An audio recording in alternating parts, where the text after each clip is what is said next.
Bismillahirrahmanirrahim. It's a great privilege and great honor to talk to such a distinguished group of people. अभी मोहतरमा निगहत मेरे साथ बैठी थी तो इनसे बात हो रही थी, तो इन्होंने कहा कि मैंने आपका एक स्कूल देखा है, NJV school Karachi, it's a wonderful school. तो उस पर एक फ़िक्रा लिखा हुआ है कि we should speak in English. इसकी क्या वजह है? तो मेरे पास इसका कोई जवाब उस वक्त नहीं था, बाद में सोच के मैं जवाब पेश करूँगा। लीडिंग फ्रॉम दिस क्वेश्चन मुझे याद आया कि मैं अमेरिकन यूनिवर्सिटी में पढ़ता था, वाशिंगटन DC में। तो वहाँ पर एक टीचर मुझे मिले तो उन्होंने मुझे कहा, always speak in a language, उस ज़ुबान में गुफ्तगू करें जिस ज़ुबान में आप ख्वाब देखते हैं। तो फिर मैंने कहा, अच्छा मैं तो कभी अंग्रेज़ी में ख्वाब नहीं देखता, अपनी ज़ुबान में ख्वाब देखता हूँ। तो मैंने मिस निगहत से भी पूछा, इन्होंने कहा कि फिर ख्वाबों को जोड़ दीजिए, कुछ इंग्लिश हो जाए कुछ उर्दू हो जाए। तो नौजवान लोगों से गुफ्तगू करना, it's into itself a great inspiration and a wonderful experience. तो जो थीम है आपकी SOT, उसका essence is entrepreneurship, creativity, innovation. तो कभी कभार when I think what is entrepreneurship, तो मुझे कोई वाज़े तस्वीर नज़र नहीं आती। इनोवेशन है, क्रिएटिविटी है, गोइंग बियॉन्ड सेल्फ है। एक और बड़ी अच्छी डेफिनेशन है कि this is creation of value, adding value in life. बगावत है, एक नई दुनिया तामीर करने की कोशिश, ख्वाहिश और जस्तजू है। एक एंटरप्रेन्योर कहता है कि मुझे ये दुनिया कबूल नहीं है क्योंकि इसमें दुख है, बीमारी है, जहालत है, भूख है, अमन नहीं है, खून है, नफ़रत है। तो मैं इस सारे नकूश जो हैं इनको मिटाकर एक ऐसी दुनिया बनाना चाहता हूँ जिसमें मोहब्बत, ईसार, कुर्बानी, कंपैशन, एम्पैथी। तो I see entrepreneurship in a different context. ये कोई पैसा कमाने की बात नहीं है, this is not a business. Entrepreneurship is adding value to life. जो भी शख्स कारखाना कुदरत को खूबसूरत बनाता है वो एंटरप्रेन्योर है। जो भी शख्स ख़ुद को खुदा का नायब समझता है और इस बात पे गौर व फिक्र करता है कि खुदा ने ये कायनात तख्लीक करके उसके हवाले क्यों की, और फिर इसकी मानी समझता है कि मेरा काम इन सहराओं को, इन वादियों को, इन पहाड़ों की बुलंदियों को खूबसूरत बनाना है, और फिर यहाँ बसने वाले लोगों की ज़िंदगी को आसान और सहल बनाना है। He is an entrepreneur. तो अपनी ज़ात के हिसार से बुलंद होकर सोचना, लगे बंधे रास्तों से हटकर कोई नया रास्ता ढूंढना, कोई ऐसी चीज़ जो पहले किसी ने ना की हो। वैसे तो कोई भी ऐसी चीज़ नहीं है जो पहले किसी ने ना की हो। वो किसी ने कहा कि सैफ अंदाज़ बयां रंग बदल देता है, वरना दुनिया में कोई बात नई बात नहीं। तो बातें तो वही हैं, लेकिन उन्हीं बातों को किसी और पैराए में बयान करना, तो ये एंटरप्रेन्योरशिप है कि आपने एक ऐसा रास्ता तलाश करना है जिस पर आने वाले लोग हंसते खेलते मुस्कुराते हुए आगे बढ़ते चले जाएं। तो ऐसी ही एक कहानी हमारी भी है। ज़िंदगी की खूबसूरत बातें कहानियों की सूरत में कही जानी चाहिए।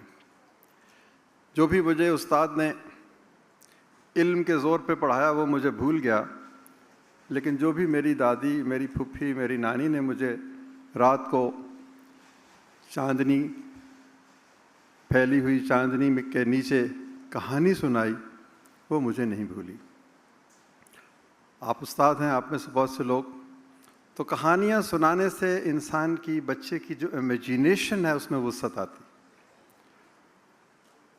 कराची में आया हूँ तो यहाँ पर मुझे एक शायर याद आता है, जॉन एलिया उनका नाम है। तो जॉन एलिया का भी एक बड़ा मशहूर शेर है कि हादसा तो एक ही है और वो ये कि आज तक बात नहीं कही गई, बात नहीं सुनी गई। तो हम बात नहीं कहते, कहानी नहीं कहते, आजकल सुनते नहीं हैं। ये बहुत पुराने बात नहीं है, 22 बरस कबल का किस्सा है। Now a little bit in English, madam आपके हुक्म की तामील में। So it's 22 years old, I was sitting in my office. Somebody was knocking at the door. The door opens and enters a lady. She was all in tears, absolutely desperate. So she came, entered, and sat in front of me on a chair and said that I need your help. I was absolutely shocked to see her condition, and I asked her what kind of help I can render. She said that she lost her husband a few days ago. She had 4 children, and now she is absolutely has no clue what to do. She had some dreams, but she feared that her children will go astray. She said that I'm not a beggar. I'm here to seek some support. If your sister needs some money, she comes to you and asks for some money, and you give her money. That is called Qarz Hasan. Because the money you give, you don't take any profit or any interest on it. So can't you consider me as your sister? And if I ask you to give me $100, उस ज़माने में वो 10,000 रुपए थे. So if you can give me $100 as a Qarz Hasan without interest, I will purchase 2 sewing machines. I will work hard. And I believe that by dint of hard work, I will be able to send my children to school. I will be able to feed them properly, and I will have a roof on my top. It was interesting. We managed to raise $100, presented it to her. She smilingly accepted and said that this is not a charity. I will return it after 6 months. She went away. I forgot. But that lady didn't forget it. Exactly after 6 months, somebody was knocking at the door. The door opens, enters the same lady. But this time, no tears. She was smiling, brimming with hope, optimism. Something extraordinary was radiating from her. She sat on the same chair and said that you were thinking that I would never come back, but I am here. With your $100, I purchased 2 sewing machines, worked day and night, earned enough money, started sending my children to school. We are all talking about education. She said that I'm proud that I sent my children to school. I earned so much that within 6 months I was able to marry one of my daughters. And now we have a secure future. So as per my promise, I'm here in front of you. She opened her wallet, took out 10,000 rupees and gave it to me. I was absolutely thrilled. On account of her story, her struggle, her resilience, her courage, and her honesty, her integrity. While going away, she said that, may I give you some advice? I told her, no, I have already got an advice from you. What is life? What is entrepreneurship? What is leadership? What is being a mother? What is struggle? How one doesn't surrender? No. She said no. I also want to give one more advice. And that advice is that this $100 which you give me looks a blessed money. Don't put it back in your pocket. Give it to somebody else. I'm sure that whosoever will get this money will be successful in life.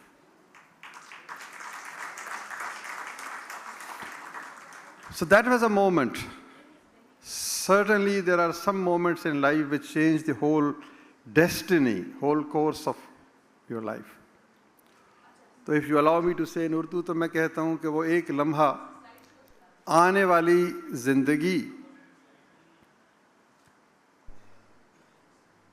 اگر میری درخواست ہو تو مجھے بولنے دیجیے. تو وہ ایک جو لمحہ تھا وہ بہت سے لمحوں کا نقیب تھا.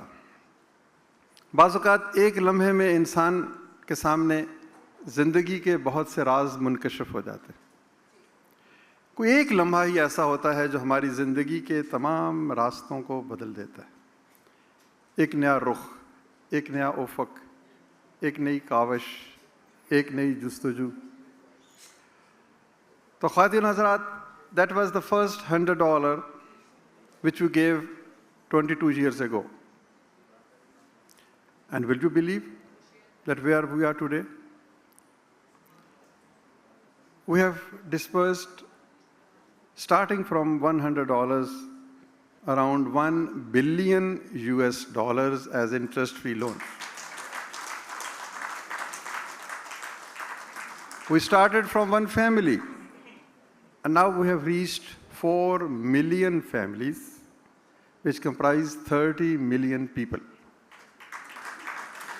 We started from a dilapidated home, a kachi basti in Lahore, and now we are working in more than, alhamdulillah, 400 cities of Pakistan, right from the heights of Himalayas, Karakoram. Ashari Sahib is sitting here, he is working there in the heights. From Gilgit-Baltistan to Skardu to the shores of Arabian Sea. My friend Nazir will be witness to this. So this is the whole panoramic view. As they say, the journey of the mountain starts with the first step. That was the first step, 23 years ago. Just $100. یہ 10,000 ایسے ہی ہیں جیسے ہم شام کو کافی پی لیتے ہیں. کہیں چائے, کہیں کھانا, کوئی خوبصورت لباس, کوئی خوشبو. لیکن اس 10,000 نے ایک خاندان کی زندگی بدلی. اور پھر وہ جو کہتے ہیں کہ ایک حلقہ میں ہوں اس کا, دوسرا حلقہ ہے تو, دور تک پھیلا ہوا ہے سلسلہ زنجیر کا. حلقہ در حلقہ, کڑی در کڑی ایک انسانیت کی زنجیر بنتی چلی گئی, جس میں ایک نہیں 40 لاکھ گھرانے شامل ہو گئے. So what is all this? This is entrepreneurship. This is creating value. This is innovation. This is finding a new way. لیکن جو بھی باتیں ہوتی ہیں وہ آپ کی ماضی کے ساتھ پیوست ہوتی. ہم نے اس ادارے کا نام رکھا اخوت. اخوت means brotherhood, sisterhood, solidarity between haves and have-nots. The concept یہ ہے کہ اگر پاکستان میں 50% لوگ haves ہیں, so there are 50% who are have-nots. ادھر سے ایک شخص اٹھ کے ادھر کے ایک شخص کو کہے کہ کیا غم ہے جو رات ہے اندھیری, میں راہ میں روشنی کروں گا. تم میرے دوست ہو, تم بھکاری نہیں ہو. میں تمہیں کشکول گدائی اٹھاتے ہوئے نہیں دیکھنا چاہتا. میں تو تم سے رفاقت چاہتا ہوں, میں تم سے دوستی چاہتا ہوں. میرے پاس لاکھوں ہیں, کروڑوں ہیں, میں تمہیں 50,000 لاکھ روپے دوں گا قرض حسن کے طور پر, تاکہ تمہاری صلاحیتوں کا بے کراں سمندر جو تمہارے سینے میں تم اس کو آزماؤ. یہ تصور کہاں سے آیا؟ خواتین و حضرات, جو بھی بڑی وکٹری ہوتی ہے, there is always the victory of an idea. ہم جیسے عام لوگ کہتے ہیں کہ شاید یہ فتح و شکست ہماری وجہ سے, ایسا نہیں ہے. Victory is always attributed to a great idea. And the idea we followed was mawakhat, solidarity between haves and have-nots. One person adopting one person, one individual making another individual his friend. یہ تصور کس نے دیا؟ نبی پاک صلی اللہ علیہ وآلہ وسلم نے. ایک ایسی ہستی نے جس سے آپ بھی محبت کرتے ہیں, ہم بھی محبت کرتے ہیں. شاید آپ کو یاد ہو کہ 1450 برس قبل کچھ لوگ مکہ سے ہجرت کر کے مدینہ پہنچے تو holy prophet peace be upon نے کہا کہ 1 person resident of Medina, he will be the giver, Ansar. And 1 person from Makkah, مہاجر, جو دین کی محبت میں سب کچھ چھوڑ کے پہنچا, ان دونوں کے درمیان ایک رشتہ ہوگا اور اس رشتے کے نتیجے میں بہت جلد ایک خوبصورت سماج تشکیل پا گیا. تو خواتین و حضرات, دس از دی میسج. غربت سرمایہ دارانہ نظام سے ختم نہیں ہوگی, مارکیٹ اکانومی سے ختم نہیں ہوگی, میرے شیئر سے ختم نہیں ہوگی, لالچ, حرص, طمع سے ختم نہیں ہوگی, اور نہ ہی غربت بھیک دینے سے ختم ہوگی, نہ ہی غربت صرف ٹیکسز کی بھرمار سے ختم ہوگی.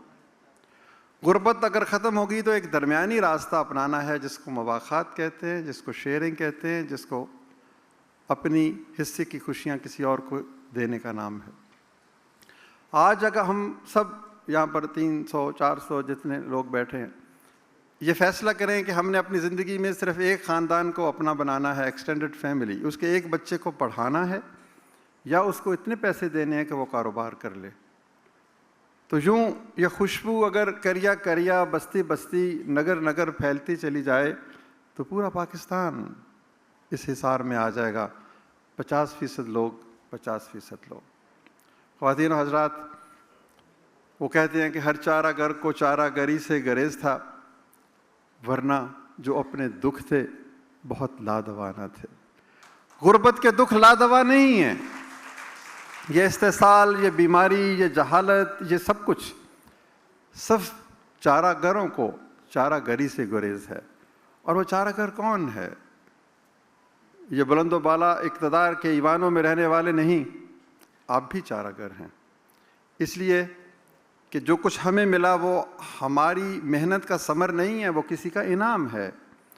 اور جس ہستی نے یہ انعام دیا اس نے ایک روز ہم سے یہ سوال بھی کرنا ہے کہ میں نے تو تمہیں بہت کچھ دیا دنیا میں, تم آج میرے پاس آئے ہو, تمہارے دامن میں کوئی پھول ہے جو مجھے پیش کر سکو؟ اس لمحے کی شرمساری سے بچنے کا نام اخوت ہے, شوکت خانم ہے, انڈس ہے, SIUT ہے, بیکن ہاؤس ہے, جو بھی نیکی کا کام ہے, یہ اس لمحے کی شرمساری سے بچنے کا نام.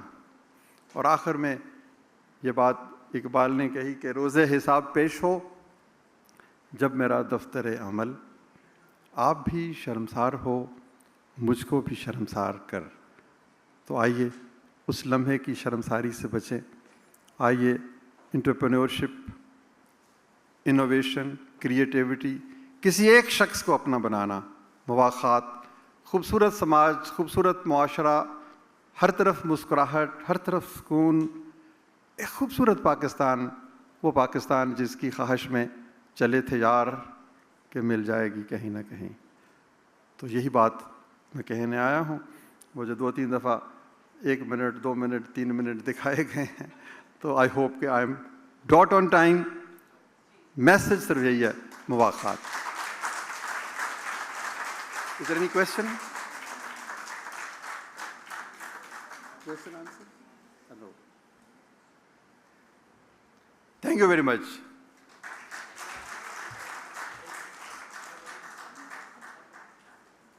It is now my pleasure to welcome our speaker, Mohyuddin Wani. Mohyuddin Wani is a senior public sector professional with over 22 years of experience in Pakistan's provincial and federal administrations. A BS21 officer promoted in 2019, he has held leadership roles across provincial departments, federal secretariat and autonomous bodies, including Section 42 companies. Mohyuddin also served in the Islamabad Capital Territory and worked with the Asian Development Bank on secondment. A Civil Superior Services graduate from the Federal Public Service Commission, he has brief tenures in the Establishment Division, FBR, PRA, and the Ministry of Commerce, bringing extensive expertise in public sector management. I request Mohyuddin Wani to join us.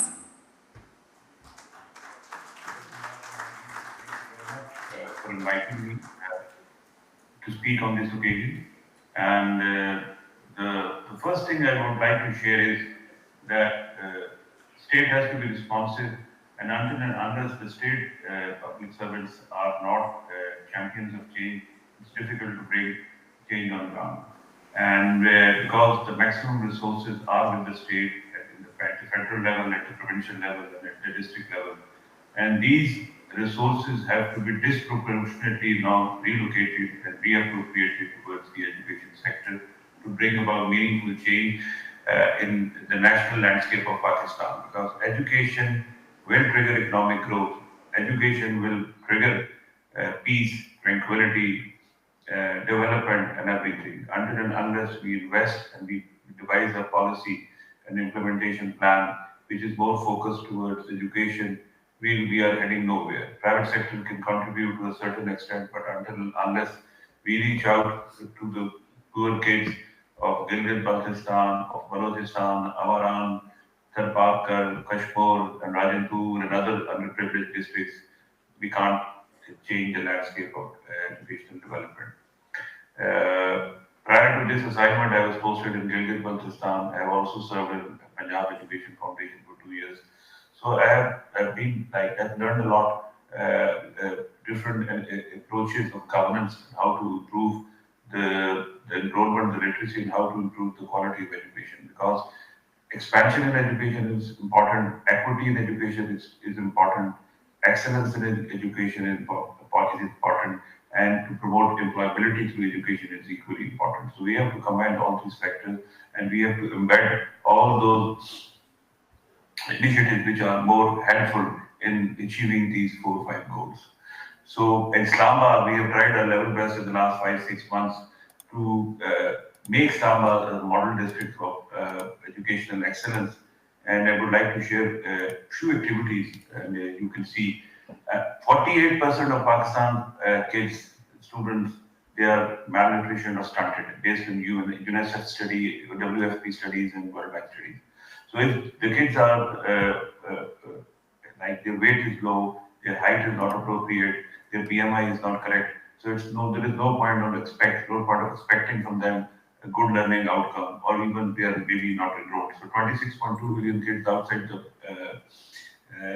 schools, at the background is poverty and hunger. So in Islamabad, we started school meals program, and interestingly, in the posh areas also, the stunting or the malnutrition or malnourishment rate was 48%. So you can see now in the last 5 months, this has gone up by 65,000 students being fed in the primary school with school meals, with all the cultural meal available to them. And we are getting good results of like getting enhancement of 25% enrollment in public schools just by this one intervention. An improvement in their BMI and enhancement of school attendance from 65% to 95%. So you can see one intervention from nutrition side, nothing directly to do with education, but it helped in the health of students and the kids in the schools, and also their education, their attendance, their enrollment, and their learning outcomes.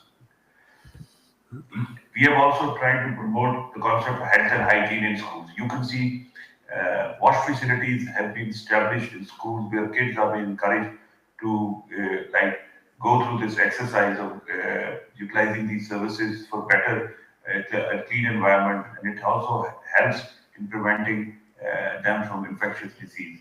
And we have also established 125 basic health units, dispensaries in the schools, where staff nurses have been employed, all the staff has been trained in the triage facilities. In addition, every school is getting free eye screening facility, where those kids who are found short-sighted, they are being given free glasses. The girls are being given hygiene kits. In addition to, they are also being provided with folic acid supplements.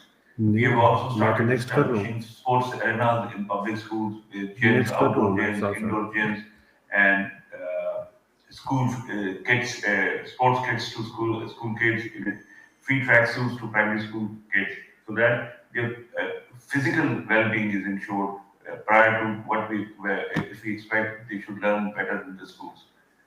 In addition, we have also started converting all the model colleges and schools of Islamabad into high-impact IT institutes by establishing state-of-the-art IT labs, so that the kids, they get benefit from data science, AI, and blockchain courses from top of the line universities. So it's a partnership between us, Namal, Concepts, GIK, with us, and they are benefiting from it through these courses in these institutes. In addition, we are the first public schools in Islamabad who have started early childhood education as a model concept in Islamabad in public schools. And we have hired specialized teachers through third-party hiring, and now they are delivering excellent results for the last 4-5 months. And we are going to expand this network from 100 to 200. You can also see we have started renovating and upgrading the internal decor of schools from colorful ecosystem to new washroom facilities, new secured boundary walls, secure premises, so that the kids are attracted to these schools to learn more, to stay there, to enjoy those premises, and that's the whole purpose of doing this. You can see these colorful ecosystem of learning in our government schools. We have also started the solarization program in government schools of Islamabad. So 125 government schools will be solarized in next 3 months. It has already started. The whole purpose was to reduce the financial burden of around 25 crore rupees on the government so that it can be reallocated to other education activities in the schools.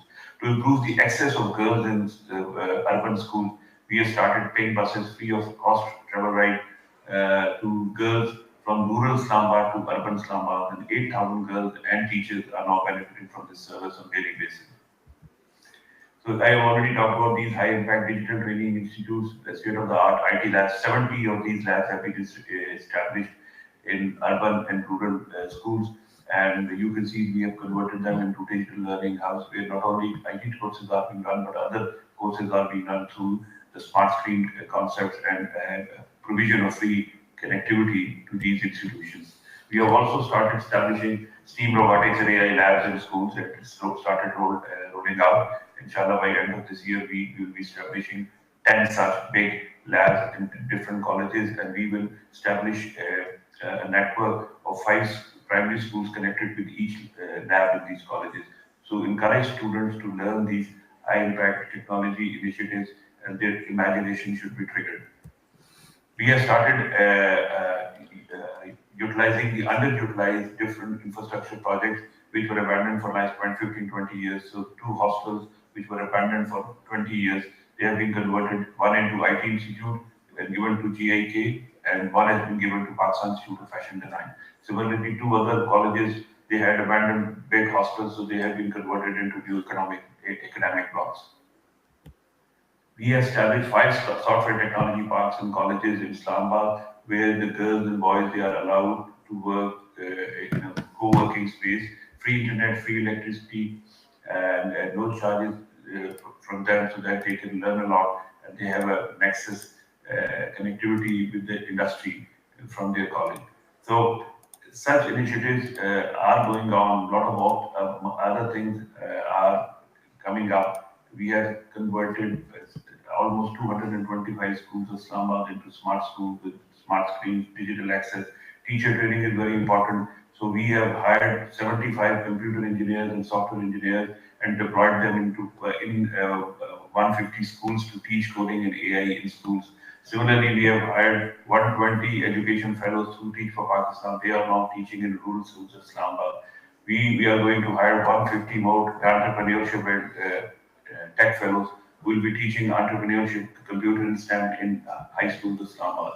We have started foreign languages courses in public schools where teachers are now teaching students Japanese, Korean, Chinese, German, and Arabic. So we have tried our level best to make our public schools so attractive that those people who are from marginalized communities, those who can't afford high-end private schools, they should be attracted towards these public schools with excellent facilities. You can see we have collaborated with Google and established 2 Google reference schools in Islamabad.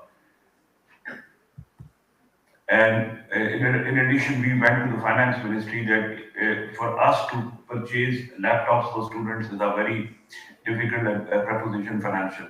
So we may be allowed to purchase refurbished Chromebooks from the market. And thanks to the finance ministry, they have allowed us. So we will inshallah flood our schools with these budget Chromebooks so that the kids can have access to technology, and they are being provided by all the platforms available to learn from this tool. And but a lot of other initiatives are being rolled out. We are positive. We are hopeful that things will improve. One good information, I don't know whether anybody likes or not. In the last 5 months, 6,000 kids have transferred from private schools to public schools. It's just 16 colleges. This is the first basic data. So this is the level of intervention which has helped us in generating confidence in the local people about the quality of education in Islamabad. We had a lot of summer camps. We have started campus tours of different universities of these public school students. We had a lot of education information fairs. We carried out a very high-tech space. We have provided schools with telescopes, with all the training, so that they should look upward, they should be excited about the future. So hope is there. The only thing is of sustainability and political ownership. If we get that, inshallah, we are not looking back. Positive, and we are not doing it ourselves. We have a lot of partnerships with our private sector partners, non-profit sector partners. So it's a teamwork. We are using every resource at our hand to improve the quality of education of students and to restore confidence in the public sector of Pakistan. So this is my messages of hope, messages of positive results. Inshallah, if we continue on this path, the public sector education system of Pakistan will improve, and we will try, and we are shifting or transferring these initiatives to other provinces also. KP is picking up, Balochistan is picking up, Punjab is also replicating some of these initiatives. So inshallah, our new generation deserves better than this, but we will try our level best to be as positive and as innovative as we can. Thank you very much.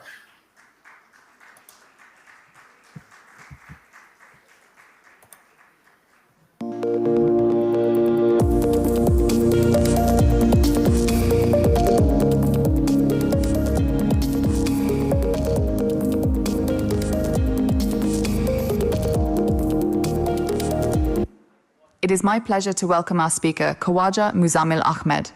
Khawaja Muzammil Ahmed, a 13-year-old AI prodigy from Karachi, is Pakistan's youngest OCI generative AI certified professional. Self-taught since age 7, Muzammil is proficient in Python, C++, Flutter, and Dart, and has developed numerous AI and IoT projects. A highly regarded speaker, he has lectured at IBA, NED University, and internationally, sharing his expertise with students and professionals. Muzammil holds certifications from Eastern Michigan University, Oracle, and Google, and has taught AI to students in the US, Canada, and UAE. His journey highlights Pakistan's youth potential in technological innovation. I request Khawaja Muzammil Ahmed to join us on stage.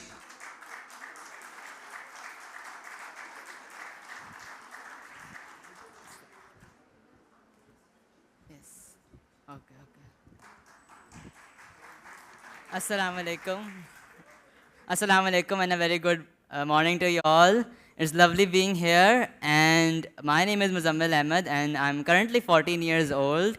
And before I begin with my talk, I would like to give a short introduction about who I am and what I do. So I wrote my first line of code at the age of 7, and since then I've been heavily invested in learning all sorts of emerging technologies such as IoT, generative AI, so much so that in the past year alone, I have won various competitions such as Microsoft's Azure Fest 2024, and most notably, the Pasha ICT Awards held little over a month ago in Islamabad, where I won gold. Other than that, I've taught over 75 plus students across the world in likes of Canada and USA, emerging technologies at top institutes like Eastern Michigan University and more with UTech. And furthermore, I have even I've been invited as an avid public speaker and keynote speaker at multiple institutes such as IBA, Gary Tech, and more. So that was, about short introduction about me. And today I want to talk about something that's really meaningful to me, which is the future of education in Pakistan that we can develop with the advent of generative AI. See, generative AI, when you hear the term generative AI, the first thing that probably comes to your mind is large language models such as ChatGPT or any other. And that is rightly so. We all know that this revolutionary technology was released at the end of 2022, near November, December, when the world was introduced to this, and since then it has changed various industries. But the actual technology, the actual architecture of this predates back 7 years to 2017, when Google released the paper, Attention is All You Need, which was released by Google. And in this paper, a key architecture was introduced, which is known as the transformer architecture. And this is basically the brain and the underlying architecture of every single LLM out there. And the thing is, and very ironically, Google made this and didn't think much of it. They used it for their Google Translate and stuff like that. But the research and development team at OpenAI were keen enough to develop the world's first large language model, which now powers this transformer architecture, all the LLMs in one way or another. So this research and development by OpenAI led to such a breakthrough and such a revolutionary technology. And just like that, it changed various and many industries. And today, I want to talk and share my perspectives on how I think generative AI could transform education in Pakistan, right? So, other than that, in 1984, a researcher named Benjamin Bloom released a paper known as the Two Sigma problem. In this paper, he discussed that he went out to measure the effectiveness of various ways of studying, whether this is a conventional class with a teacher and many students, or it is one-to-one tutoring. He went down to see how effective each one of these strategies were, and the results were eye-watering. It is said that the students who were taught one-to-one retained the information 2 times more than in a conventional class. And the reason this paper was called a problem, the Two Sigma problem, was because back then in 1984, there was no way there would be enough resources for a single teacher to give one-on-one teaching and tutoring to all their students in the class. But in the 21st century, with the advent of generative AI, I think that's no longer going to be a problem. Generative AI is a tool which we could use to overcome this problem and enhance education tenfold for each and every student. And this could be a breakthrough and game changer for teachers as well in preparing their material and enriching their lessons. And here are a few ways that I think we could apply generative AI in the classroom starting from today. As an educator, as an educator of programming and stuff like that, I had to check many programming assignments, many programming homeworks, and I know how tedious the task of checking homeworks and assignments are. So what if you had an AI agent that could automatically grade and analyze a homework, grade it, as well as provide constructive feedback, constructive grading for that particular student? And it isn't going to be some robotic voice that's going to grade your assignments. It's going to be a LLM that is aligned with your school curriculum, aligned with the teacher you are, and aligned with what you are doing. That's one of the use cases of generative AI. Another one I would like to touch upon is the creation of quizzes, assessments, and tests. We all know that at the end of a semester, we have assessments or quizzes or tests. And the thing is, these are not a one-size-fits-all solution. Some tests, some things are good for some students, but are difficult for other students. So what if there would be an AI technology that could analyze students' learning style, their weaknesses, their strengths, so it develops an assessment that is aligned with them and is able to challenge them and test their knowledge appropriately and adequately, so that the students are able to move at their pace and are not hurrying to catch up with the rest of the class. This is a major problem that we see in today's classrooms. And lastly, one other thing that could happen is that generative AI could be used to analyze students' progress. And after school hours, we could create a chatbot, for each educational institute that could analyze and provide feedback and support for students after the class has ended. For example, whatever you learned today, if you find any difficulties in that concept, you could ask it and it would give you information. And the thing is, this is not like any other LLM which you could ask it, because this chatbot, this LLM which you are going to be using is going to be trained and aligned with what you are trying to do, with what you are trying to achieve, with your school curriculum, with your teaching style.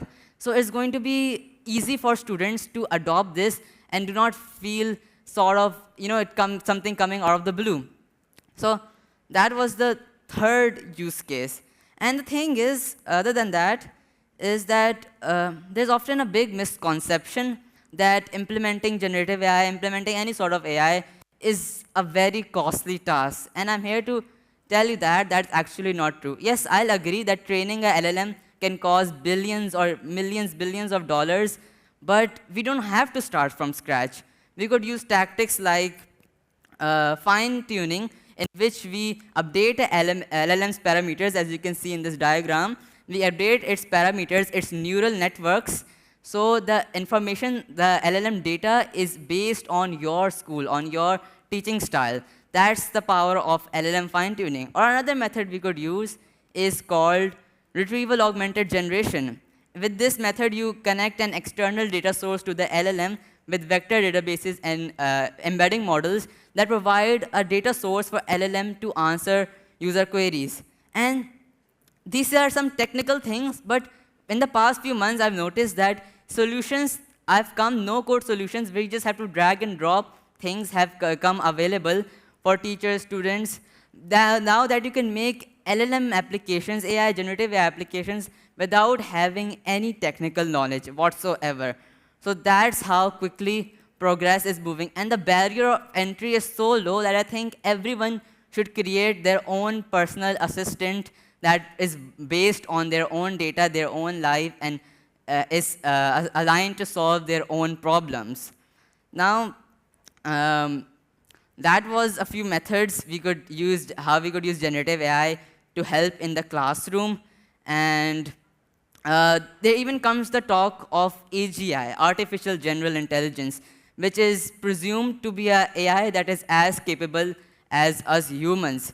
Now, the difference, and many people are confused with this, is that the AI that we are currently at and artificial general intelligence are two completely different things. It's like the difference between a bomb and a nuclear bomb. A bomb does some other sort of chemical reaction, while a nuclear bomb splits atoms.